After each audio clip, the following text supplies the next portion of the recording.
Rekli ste, da je danes poseben dan za Maribor. Zakaj? Več razlogov je. Danes je pomembna odločitev na mestnem svetu, da sprejme proračun mestne občine Maribor. Jaz sem prepričan, da bo proračun dobil veliko podporo. Drugič pa, da so se začela gradbena pripravljalna dela za izgradnjo Maksa. Kakšno zagotovilo? Zagotovilo, vse pogodbene obveznosti so takšne in jaz sem tudi prepričan, da do zdaj smo še vse zgradili tako, kot smo obljubili.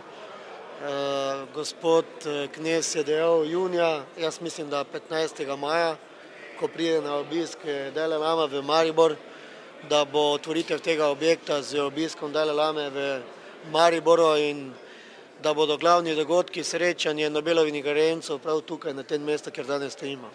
Maks omogoča marsikaj, lahko je sejemska dejavnost tudi na področju kulture,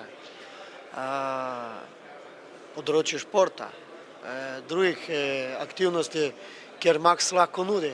Stvari so sledeče, da prične se z razšitvenimi deli sedaj, da je predviden pričetek gradbenih del, se pravi, planiramo, da bo pridobljeno gradbeno dovoljenje do začetka meseca maja in pričetek gradbenih del za objekt v mesecu maju tudi potem k temu.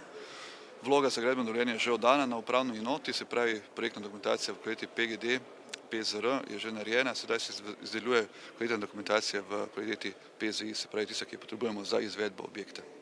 Terminski plan naš je, da se zaključijo vsa dela z junijem 2012, se pravi, da se pridobi uporabno dovoljenje do konca junija 2012.